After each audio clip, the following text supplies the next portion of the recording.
الحمد لله رب العالمين.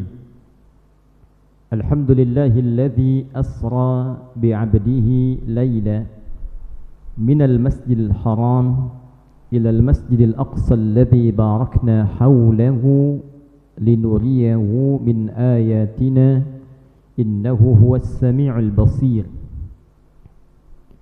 فنشهد أن لا إله إلا هو خالق كل شيء وهو على كل شيء قدير. ونشهد أن محمدا عبده ورسوله الذي أرسل رحمة للعالمين. فصلوات الله عليه وسلامه التام وعلى آله وصحبه وذرياته وأمته إلى يوم الدين. أما بعد، فيا عباد الله أحباب الله وأحباب رسوله صلى الله عليه وسلم، أوصي نفسي وإياكم بتقوى الله فقد فاز المتقون، فلا تموتن إلا وأنتم مسلمون. فقال تعالى: يا أيها الذين آمنوا اتقوا الله حق تقاته ولا تموتن إلا وأنتم مسلمون. Hadirin jemaah Jumat rahimani wa rahimakumullah. Mengawali khutbah ini, khatib ingin mengajak sekaligus menekankan pada kita semua tanpa kecuali agar senantiasa menjaga hubungan baik dengan Allah Subhanahu wa taala dalam setiap etape kehidupan yang kita lalui. Konektivitas kita dengan Allah itulah yang menjaga kita senantiasa dalam kebaikan, kemuliaan, dan keselamatan sampai kembali kepadanya. Cara menjaga hubungan baik itu didefinisikan oleh Al-Quran dengan kata takwa. Dan dengan takwa itulah kita dijamin oleh Allah terjaga dari segala kesulitan dalam berkehidupan. Wa may yattaqillaha yaj'al lahu makhraja wa yarzuqhu min haitsu la yahtasib. Dan siapapun yang mampu meningkatkan takwanya kepada Allah, maka Allah berkenan menghadirkan beragam solusi dari berbagai persoalan kehidupan yang dialami dan menghadirkan rizki dari sisi yang bahkan tidak kita duga. Demikianlah dalam setiap kesempatan Jumat Nabi sallallahu alaihi wasallam menekankan kepada kita semua untuk senantiasa meningkatkan takwa kepada Allah dengan hikmah dan rahasia yang telah khatib tadi tampilkan. Hadirin, Jumat ini berdasarkan penanggalan Hijriyah bertepatan dengan tanggal 27 Rajab 1447 Hijrah, 16 Januari 2026 Masehi.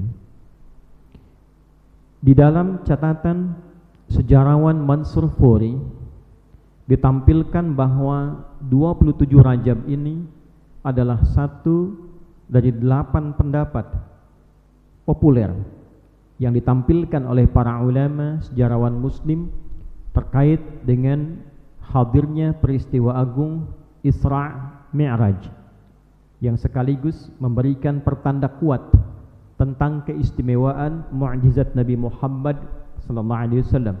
Bukan sekedar mukjizat, tapi keistimewaan mukjizat Nabi Muhammad sallallahu alaihi wasallam. Dari 8 pendapat yang ditampilkan, satu dari 8 ini adalah 27 Rajab. Pendapat yang sangat populer, pendapat yang sangat viral. Namun ulama menyimpulkan dari sekian banyak pendapat, yang terpenting adalah intinya, yang terpenting adalah esensinya. Karena metodologi untuk menetapkan waktu Isra Mi'raj itu ada yang mendasarkan pada bulannya, tahunnya, peristiwanya, tapi mereka semua sepakat pada esensi peristiwanya, pada esensi mukjizatnya, pada pentingnya mukjizat Isra dan Mi'raj ini. Hadirin, Allah Subhanahu wa taala menegaskan di dalam Al-Qur'an, dalam satu surah yang bahkan surahnya diberi nama dengan peristiwanya, Suratul Isra, surah Al-Isra, surah ke-17, Di ayat yang pertama, Allah memberikan sebuah batasan yang sangat jelas, ringkas, begitu padat, ringkas, padat, dan mengandung makna yang sangat mengikat. Allah sampaikan, Subhanalladzi asra bi'abdihi layla minal masjidil haram ilal masjidil aqsa alladzi barakna hawlahu linuriyahu min ayatina. Linuriyahu min ayatina. Innahu huwas sami'ul basir. Maha suci Allah dari beragam sifat yang senantiasa dilekatkan kepadanya dalam kondisi yang tidak layak. Ada sebagian orang menuduh Allah memiliki sifat-sifat yang tidak senafas dengan ketuhanannya, tidak layak dengan keagungannya. Ada yang mengatakan Tuhan berketurunan, maka Allah menepis itu dengan kalimat Subhanah wa qalu ittakhadallahu walada. Subhanah. Demikian di Al-Baqarah ayat 116 itu. Sebagian orang berkata Tuhan memiliki keturunan, Tuhan memiliki anak. Subhanah, maha suci Allah dari sifat demikian. Ada yang menuduh Nabi Muhammad SAW melakukan rekayasa dalam peristiwa Isra, perjalanan dari Masjidil Haram ke Masjidil Aqsa yang umumnya di masa itu dengan kendaraan yang ada ditempuh dengan unta sebulan. Nabi melangsungkan itu hanya sekejap saja. Sebelum subuh sudah kembali, berangkat malam sebelum berakhirnya fajar datang itu Nabi sudah kembali, disertai dengan Mi'raj. Orang-orang menuduh ini rekayasa, Tuhannya Muhammad palsu, ini tidak benar. Abu Jahal menjadi provokator yang paling terdepan, membawa kabar hoax dan memprovokasi masyarakat pada saat itu. Maka menepis sifat-sifat yang tak baik itu, yang tak elok itu, yang tak senafas dengan keagungan nilai ketuhanan, Allah Subhanahu wa taala membuka dengan kalimat yang jelas, Subhanalladzi asra bi'abdihi laila. Maha suci Allah dari segala sifat yang dituduhkan tak layak kepadanya, yang telah memperjalankan hambanya. Tingkat tertinggi pujian Allah kepada sosok makhluk yang dekat dengannya, yang taat kepadanya, ternyata statusnya sebagai seorang hamba, bi'abdi. Allah menyebut Rasul, Allah menyebut Nabi, tapi ketika memberikan istimewa, hal yang indah, hal yang paling mulia dalam mukjizat seorang Nabi, Allah menyebut status kehambaannya, bi'abdi. Laila, pada satu malam, minal masjidil haram, dari masjidil haram, titik tolaknya, ilal masjidil aqsa, alladzi barakna hawlah, ke Masjid Al-Aqsa yang area sekitarannya penuh dengan keberkahan, diberkahi area sekitarannya. Di situ banyak terlahir para nabi, di situ banyak bergerak dakwah, di situ banyak berkembang pelajaran kehidupan. Kemudian dimi'rajkan setelah itu. Apa inti dari peristiwa Isra dan Mi'raj ini? Linuriyahu min ayatina, untuk menunjukkan pada Nabi Muhammad sallallahu alaihi wasallam ayatina, tanda-tanda keagungan yang membuat kita lebih merasa dekat dengan Allah Subhanahu wa taala. Innahu huwas sami'ul basir, sungguh pastilah Allah itu Maha mendengar, mengawasi dan menatap dengan tajam. Hadirin, ayat sering diartikan dengan tanda. Di dalam bahasa Arab setidaknya kita temukan 3 kata yang mewakili makna tanda. Ada tanda yang berkaitan dengan ruang, tempat, disebut dengan alamat.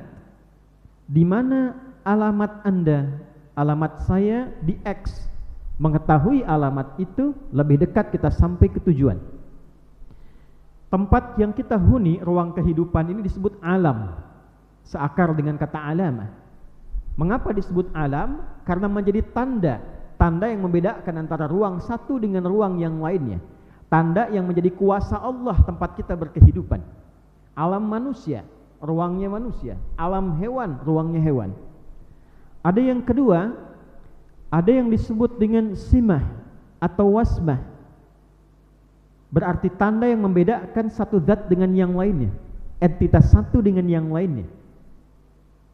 Seseorang diberi nama dengan ismun, seakar dengan kata wasmah, wasima, ismun, nama. Mengapa nama diberikan dengan kata ismun? Untuk membedakan dan menandakan seseorang dengan yang lainnya. nama Anda siapa? Asep. Nama Anda siapa? Ahmad. Untuk membedakan Ahmad dengan Asep diberikanlah nama yang melekat padanya untuk membedakan identitasnya. Yang ketiga, ada yang disebut dengan ayat. Ayat tidak dimaktubkan dalam bahasa Arab kecuali menunjuk pada satu makna.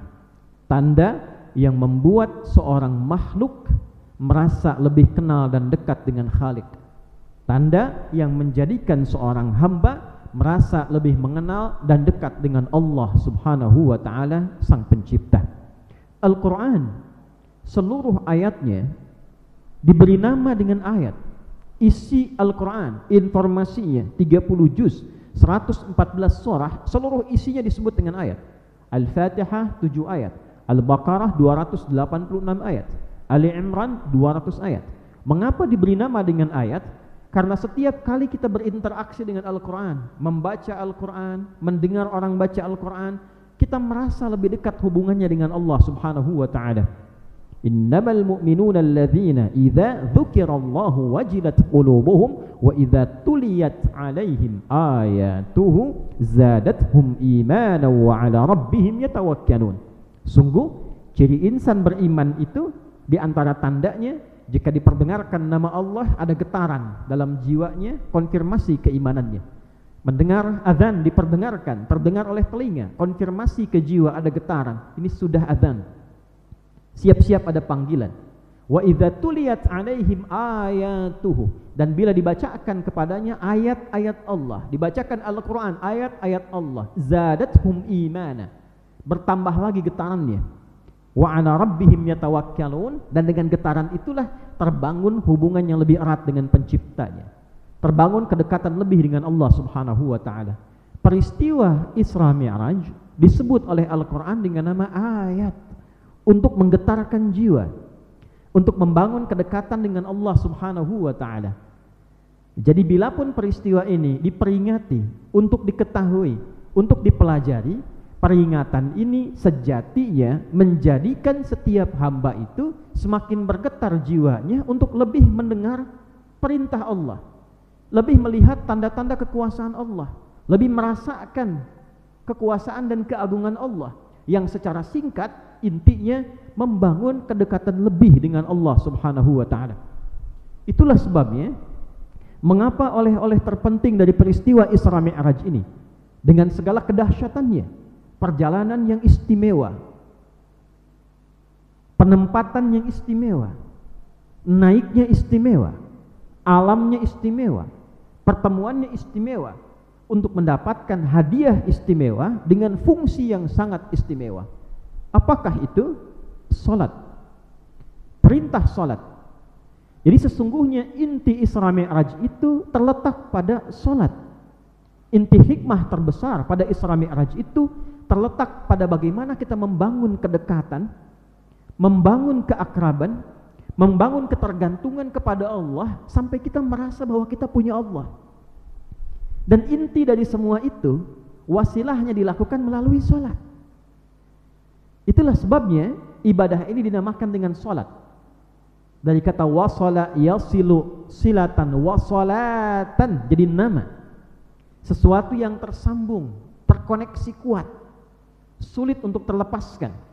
Doa dalam bahasa Arab disebut juga dengan salat. Kenapa doa disebut dengan salat? Karena setiap kali kita berdoa, kita terkoneksi dengan Allah, tersambung. Itulah sebabnya secara bahasa kenapa sering diartikan dalam fikih as-salat hiya doa. Salat itu doa dan isinya semua doa. Ketika kita menunaikan salat, terkoneksilah diri kita dengan Allah dalam doa itu. Nah, inti konektivitas itulah keterhubungan kita dengan Allah yang melatih kita semakin lebih dekat dengan Allah, merasakan pada puncaknya kita punya Allah. Apa pentingnya rasa punya Allah itu? Diturunkanlah kemudian faidah, fadilah, dan manfaat-manfaatnya di dalam Al-Quran. Contoh, membangun ketenangan di saat diliputi beragam macam persoalan kehidupan yang mendera. Bukankah peristiwa Isra dan Mi'raj itu sebagian fakta sejarahnya diungkap para ulama setelah peristiwa Amul Huzni 619 Masehi, wafat Sayyidah Khadijah, ibunda kita, Ummul Mukminin yang tercinta, sangat dikasihi, dicintai Rasulullah SAW, mendampingi beliau kurang lebih 64 tahun 4 bulan. Wafat pula paman Nabi SAW, Abu Talib. Sayyidah Khadijah melindungi, menyayangi, menemani Nabi di dalam rumah. Abu Talib melindungi, menyayangi Nabi di luar rumah. Jika ada yang memusuhi, jika ada yang mengganggu, menjahili, mengancam Nabi di luar rumah, Abu Taliblah yang datang memproteksinya.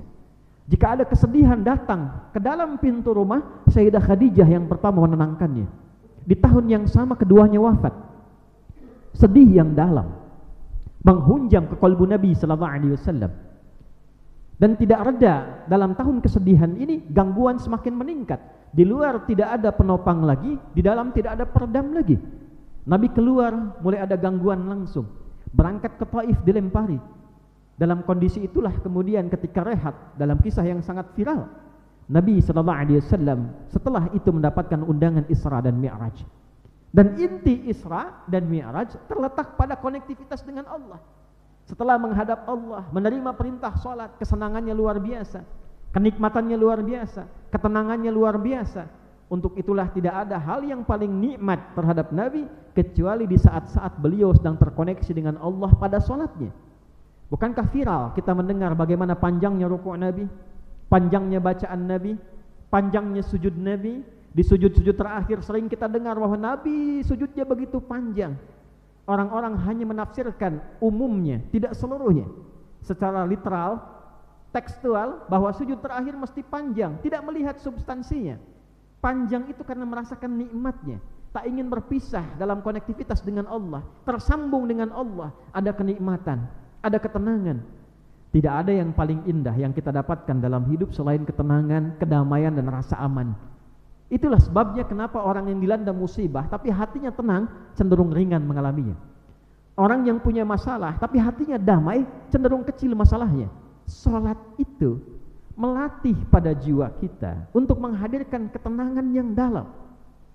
Ala bi dzikrillahi tatma'innul qulub. Yakinkan pada dirimu dengan berzikir kepada Allah. Zikir itu terkoneksi. Teringat itu terkoneksi, tersambung. Dengan berzikir terkoneksi kepada Allah, tatma'innul qulub, akan ada dampak kepada hati, keadaannya semakin lebih tenang. Salat disebut puncak zikir. Quran surah ke-20 Thaha ayat ke-14. Wa aqimis salata li dzikri, dan tunaikanlah salat dengan benar sebagai zikir kepadaku, terkoneksi dengan Allah. Itulah sebabnya kenapa selesai salat kita harus memastikan kita itu sudah nyambung dengan Allah. Fa idza qadaytumus salata fadhkurullah. An-Nisa ayat 103. Maka jika Anda telah tuntas mengerjakan salat, pastikan diri Anda terkoneksi dengan Allah. Qiyaman wa qu'udan wa 'ala junubikum, baik dalam aktivitas berdiri, duduk, berbaring, terkoneksi. Itu sebabnya mengapa bila ada yang belum terkoneksi selesai salat istighfar dulu. Astagfirullah, astagfirullah. Mungkin dalam salatnya banyak yang belum terkoneksi. 2 rakaat, 1 rakaat setengahnya belum terkoneksi. Kita istighfar. Setelah itu coba sambungkan lagi dengan subhanallah, dengan alhamdulillah, dengan Allahu akbar. Itu menyambungkan sifat-sifat kemuliaan yang membuat diri kita tenang. Menepikan segala bentuk sifat suudzon. Mengapa harus saya yang begini? Mengapa saya harus sakit berkepanjangan? Mengapa saya ditolak dalam pekerjaan? Mengapa keluarga saya begini? Mengapa saya seperti ini? Subhanallah, tepikan 33 kali sehingga lapang hati kita. Begitu kita yakin merasa punya Allah, Allah yang tetapkan, Allah yang hadirkan, Allah yang berikan solusinya, Allah yang tampilkan, Allah yang punya hikmahnya, sampai mendapatkan ketenangan. Subhanallah, subhanallah, subhanallah. Bukan jumlah 33 kalinya, tapi latihan ya yang sampai menghujam pada jiwa sehingga terhubung dengan Allah. Disebutkan 1 kali belum ingat, wajar. 2 kali belum ingat, tak apa-apa. 33 kali belum nyambung, berapa banyak lagi? Alhamdulillah terkait dengan rizki. Barangkali banyak menginginkan jumlah kuantitas, tabungan pengen nambah, harta pengen bertambah, lupa dengan yang diberi belum bermanfaat. Pakaian belum dipakai ibadah, kendaraan belum digunakan untuk perangkat ibadah. Syukuri dulu, alhamdulillah, sampai tenang dulu. Tenang, tenang. Allahu Akbar, yakin akan keagungan Allah dalam segala hal. Allah yang tetapkan, Allah yang arahkan. Sampai kita merasa punya Allah. Itulah fungsinya salat. Itulah fungsinya zikir. Bila dibiasakan demikian, tenang hati. Nabi diuji dengan wafatnya istri, wafatnya paman, dikerjai, dilukai di lingkungan sekitaran, dilontar sampai keluar darah, dicemooh, diintimidasi. Sahabat-sahabatnya ada yang dieksekusi. Kurang apa lagi? Memuncak ujiannya pada Nabi yang tak pernah diuji orang-orang biasa. Tapi dengan Isra Mi'raj ada ketenangan, ada kedamaian, ada perasaan bertuhan. Pernahkah dalam keadaan kita diuji, kita mengatakan pada diri kita, ini pasti selesai, saya punya Allah. Kurang harta, Tuhan saya maha kaya. Enggak mungkin saya punya Tuhan maha kaya, saya enggak diberi. Sakit, Tuhan saya maha penyembuh. Enggak mungkin penyakit saya enggak disembuhkan, karena saya punya Tuhan yang maha penyembuh. Adakah rasa itu pada jiwa kita? Rasa itulah yang kemudian membangkitkan keimanan kita.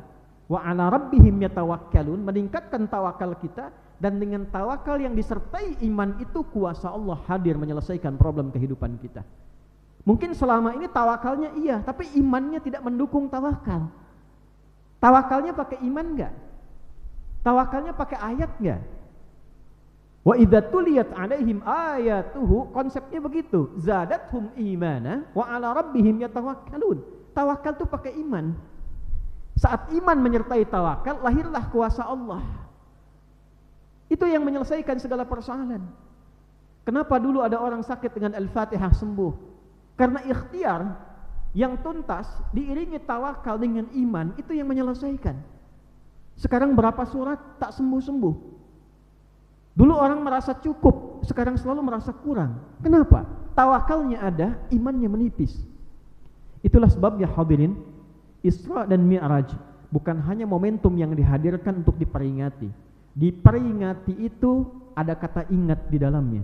Ingat itu ada konektivitas di dalamnya.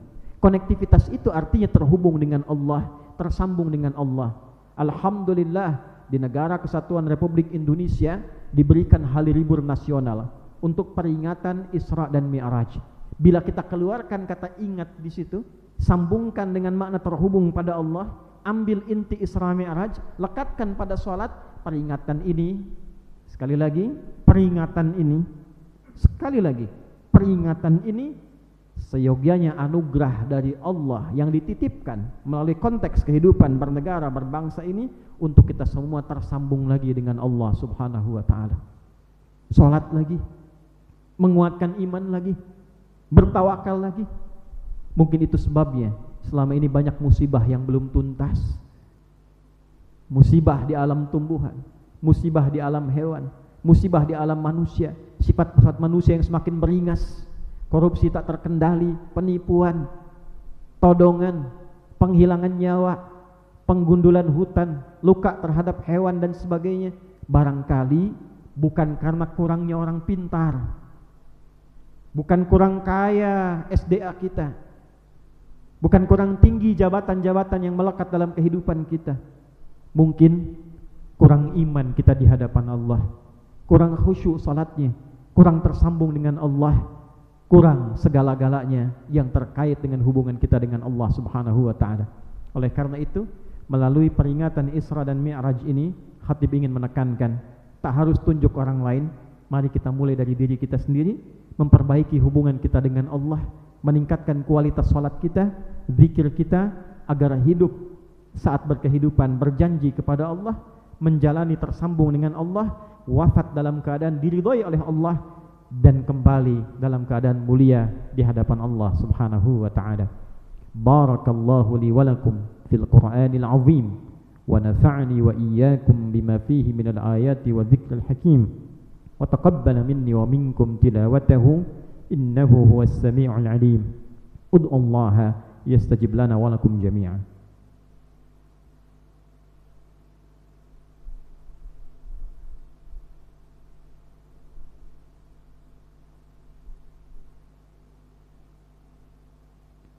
Alhamdulillah, nashhadu an la ilaha illallah wahdahu la syarika lah, wa nashhadu anna Muhammadan abduhu wa rasuluhu alladhi la nabiyya ba'dah.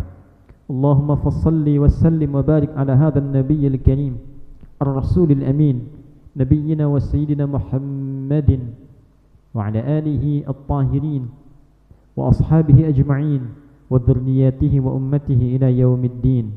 Amma ba'd, faya ibadallah, usi nafsi wa iyyakum bitaqwallahi faqad fazal muttaqun fala tamutunna illa wa antum muslimun. Faqala ta'ala ya ayyuhalladzina amanu taqullaha haqqa tuqatih wa la tamutunna illa wa antum muslimun. Hadirin, sebelum kita berdoa, khatib ingin mengingatkan dengan tegas, peringatan Isra Mi'raj seyogianya tanda dari Allah untuk membangun kedekatan lebih, meningkatkan kualitas ibadah salat kita, agar dengan itu kita menarik perhatian Allah yang melindungi kita dari berbagai macam tantangan kehidupan dan memberikan solusi pada masalah-masalah kita. Jangan sikapi anugerah ini dengan justru melahirkan tindakan, sikap-sikap yang bertentangan dengan anugerah yang dimaksudkan. Menghambur-hamburkan harta pada hal yang tidak tepat, menampilkan hal-hal yang tidak disukai oleh Allah Subhanahu wa taala. Saatnya kita muhasabah, saatnya kita introspeksi diri, dan semoga dengan itu Allah menyayangi kita semua dan memberikan kemudahan-kemudahan dalam kehidupan baik pribadi, keluarga kita, dan kehidupan berbangsa dan bernegara. Mari kita berdoa, mudah-mudahan doa kita diterima oleh Allah Subhanahu wa taala. Qala ta'ala, innallaha wa malaikatahu yusalluna 'alan nabi ya ayyuhalladzina amanu sallu 'alaihi wa sallimu taslima. Allahumma salli wa sallim wa barik 'ala hadzal nabiyyil karim الرسول الأمين نبينا وسيدنا محمد وعلى آله وصحبه وذرياته وأمته إلى يوم الدين. نحمدك حمدا شاكرين حمدا ناعمين حمدا يوافي نعمه ويكافي مزيده. يا ربنا لك الحمد ولك الشكر كما ينبغي لجلال وجهك الكريم ولعظيم سلطانك. اللهم اغفر للمسلمين والمسلمات والمؤمنين والمؤمنات الأحياء منا والأموات إنك سميع قريب مجيب الدعوات ويا قاضي الحاجات. اللهم ربنا لا تدع لنا في مقامنا هذا ذنبا إلا غفرته ولا هما إلا فرجته ولا دينا إلا قضيته ولا مريضا إلا شفيته ولا حاجة من حوائج الدنيا والآخرة فيها لك رضا وفيها لنا الصلاح إلا قضيتها يا أرحم الراحمين. اللهم اجعلنا يا الله من المؤمنين المتقين. اللهم ارزقنا يا الله حب نبيك الكريم سيدنا Muhammad sallallahu alaihi wasallam. Ya Allah, jangan biarkan ada satupun jamaah di Jumat ini yang memiliki dosa kecuali Engkau telah ampuni seluruh dosa-dosanya. Bila ada yang sakit, mohon angkat dan sembuhkan penyakitnya. Bila ada yang sulit, mohon mudahkan, ringankan segala kesulitan hidupnya. Dan bila ada yang punya hajat yang baik untuk dunia akhiratnya, mohon kabulkan ya arhamar rahimin. Ya Allah, tanamkan pada jiwa kami yang terdalam rasa cinta kepada Nabi Muhammad sallallahu alaihi wasallam, yang dengan cinta itu berikan kami kemampuan untuk meneladani Rasulullah dalam kehidupan beliau ya arhamar rahimin. Allahumma ihfaz biladana Indonesia waj'alha baldatan thayyibatan wa anta tardaha wahdi ru'asaaha wa umara'aha liyahtadu ilaika wa liyakhaffifu hisabahum yaumal qiyamah. Ya Allah, mohon jaga negara yang kami cintai, Indonesia ini. Anugerahkan hidayahmu, petunjukmu kepada seluruh pemimpin-pemimpin yang kau amanahi dalam memimpin dalam konteks berkehidupan bernegara di Indonesia ini. Ya Allah, untuk meringankan hisab mereka di akhirat kelak. Wahfadz ulama'ana waj'alhum mukhlashina lakad-din. Dan mohon jaga para ulama kami ya Allah, jaga para asatidz kami ya Allah, para kiai ya Allah, jaga dan ikhlaskan mereka. Berikan kemampuan untuk menyatukan umat, jauhkan ya Allah dari perselisihan, jauhkan dari perpecahan ya arhamar rahimin. Allahumma barik hadhil madrasah akhyar wa ma'hadiha mira wa mu'tamirihi ya arhamar rahimin. Ya Allah, berkahilah madrasah akhir ini, pesantrennya Mira, dan orang-orang yang terlibat dalam memakmurkannya. Allahumma ihfadz ya Allah ala baitin Nabi sallallahu alaihi wasallam wa ummatihi ajma'in ila yaumil qiyamah. Ya Allah, anugerahkan perlindungan, penjagaan pada seluruh ahli bait keturunan Rasulullah sallallahu alaihi wasallam dan umat Nabi semuanya sallallahu alaihi wasallam sampai kami selamat kembali kepadamu ya Allah di yaumil hisab. Rabbana atina fid dunya hasanah wa fil akhirati hasanah wa qina adzabannar. Wa sallallahu ala sayyidina Muhammad wa ala alihi wa sahbihi ajma'in wa akhiru da'wana alhamdulillahi rabbil alamin.